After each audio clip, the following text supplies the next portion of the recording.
What's up guys, it's your boy Loon here. Welcome to another video. Today I'm going to be talking to you guys about something that's been going on in my life for the last 2 weeks now. And as you guys can tell by the title of the video, I have quit caffeine for the past 2 weeks. So this is going to be a really quick spiel. I'm going to tell you guys my experience, the benefits and drawbacks that I have noticed myself. But I'm also going to give you guys a little bit of background history before we start it all off. So we're going to skip the intro, we're going to get right into it. So for the past 2 weeks now, I have quit caffeine completely. I haven't been drinking tea, I haven't been drinking coffee or anything of that sort. I went to the doctors 2 weeks ago and they told me that I have mild insomnia. I'm sure some of you guys out there that are watching this might have a case of insomnia or something very similar where it's hard for you guys to get good sleep. You know, the doctors actually got me prescribed on a drug called trazodone. Trazodone is a antidepressant. It's really helping with anxiety and things like that, but it's really meant for helping with sleep. Similar in the category of melatonin and things like that. In my experience, trazodone is a little bit more powerful than melatonin, where melatonin doesn't really help me sleep sometimes. It's like flipping a coin. Sometimes I get really lucky and I sleep really well, and then sometimes I'm up all night and I'm even more tired because of the melatonin. So yeah, I've been off of caffeine for the past 2 weeks now, and a quick disclaimer before I tell you guys the benefits and the drawbacks of me quitting caffeine. I am not a doctor at all. I do not have any degrees in that field. However, I've been certified in fitness for a year now, and I've also been around the fitness and food industry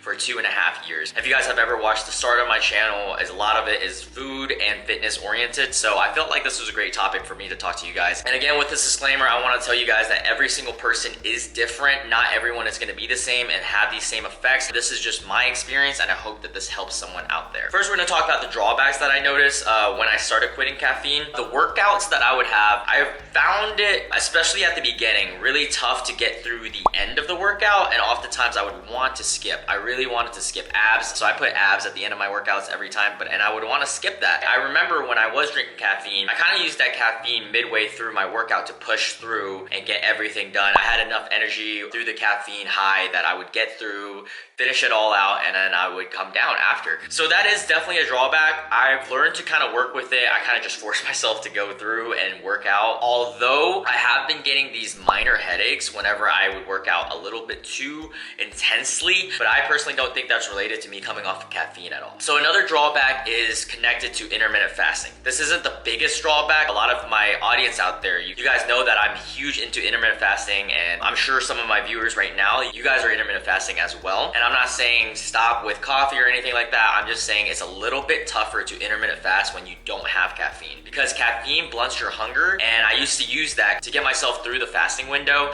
It is a little tough when you are intermittent fasting. However, you start learning to drink more and more water. Water is your best friend when it comes to intermittent fasting, especially when you don't have caffeine and you're cutting it out. Another thing I notice, and this is kind of connected to what I was saying earlier, I'm a lot more headache sensitive. And with this being said, this is actually an experience that I've had last time I quit caffeine. So last time I quit caffeine, going back onto caffeine for the first week, every time I would take even a sip of caffeine, I would have a headache. Especially when I would work out, it would get really bad. I would just want to stop working out. So I'm not saying that that's going to happen to everyone, but I'm saying that going back onto certain drugs like caffeine, especially for someone with a low tolerance, it could be really impactful into your mood and could cause certain things like headaches. But now we are on to the benefits, and I want to state that even though I have listed just like 3 or 4 items for both the drawbacks and benefits, I do at the end of everything conclude that there are slightly more benefits than there are drawbacks. However, either way, neither route is too bad unless you do have insomnia. If you do have insomnia, I do recommend you guys to try to quit caffeine and see if that helps at all. So benefits, sleep is right off the bat one of the huge ones. I don't think that caffeine was the sole reason I wasn't sleeping, but I know that it wasn't helping. Whenever I quit caffeine, I noticed a huge difference right away in terms of getting tired a little earlier in the day, and made it a little bit easier for me to sleep. I still do need that prescription drug trazodone sometimes to help me sleep. However, cutting out caffeine definitely gets you through the day. You're able to fall asleep a little bit easier. I don't know how much about staying asleep, as that's another issue of mine as well. So yeah, cutting out caffeine definitely helpful with sleep. And so the next benefit that I'm going to mention, and this is a really, really big one,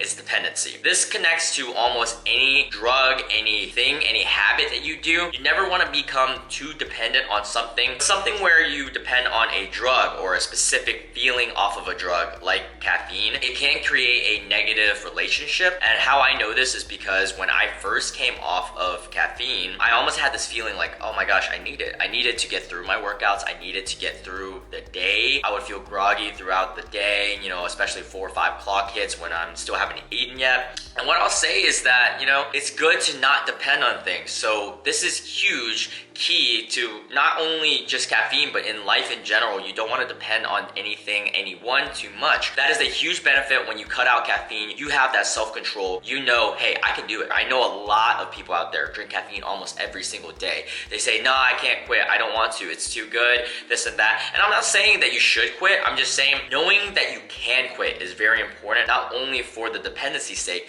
but for your own mind and self-control. The last thing, and this is kind of a double-sided thing, is working out. So yes, workout was also a drawback because, you know, my workouts, they definitely feel a little different. I can't go on as long right now, but just of recently, the past few days, I have gotten my energy back to normal levels without caffeine. I will say it's also a benefit because, again, you're able to work out without depending on anything, any extra energy boost. You're kind of just getting in there, getting it done. That mental note that you're able to do something without any extra help, that helps me tremendously. I'm actually up on my lifts. I've gained about 10 pounds on all my major lifts, which is huge to me because I didn't think I could do that without caffeine, to be honest. In conclusion, those are the benefits, those are the drawbacks. I'm not here to tell you guys what you can and can't do. I'm just here to tell you guys my experience with it, and maybe this will help someone out there, especially if you have insomnia. I will recommend definitely take a break. I'm not saying take it out of your life completely, but just see if that's causing the insomnia itself, or if it helps at all if you cut it out. Yes, there are tons and tons of actual benefits that you guys can search up about caffeine. Caffeine is really great for your body in a lot of ways. Like, it's almost like a diuretic. It can help you lose weight, certain things like that. It helps your metabolism. And I'm not saying that caffeine is a bad drug at all. I'm just saying to certain people, every single person is different, and a drug can affect every single person differently. So it doesn't hurt to try different things, whether it's trying caffeine or whether it's trying quitting caffeine. Wrapping up everything, I recommend anyone out there with insomnia specifically to try and quit caffeine for a bit and just see how that goes. We're all work in progress, so the more you know yourself, the better. I also do recommend that anyone who does drink caffeine regularly, even if it doesn't affect them or affect their sleep at all, I will recommend them to take a tolerance break, just because it helps you with that mental that you don't need to depend on something to get through your day. I think that's really important. I hope that this video has helped at least one of you guys out there. That was my main goal in this. I know it's a really short video. Stay tuned because I do have some things in the works. I'm definitely gonna do a travel vlog with Emily soon. I'm also going to Disney World with my family, so you guys know I'm gonna be doing a travel vlog there as well. If you're new to this channel, I do a lot of different types of videos, but they're mainly revolved around travel, food, and fitness. So if you guys enjoy that, stay tuned, hit the notification bell, hit subscribe, and I'll catch you guys next time.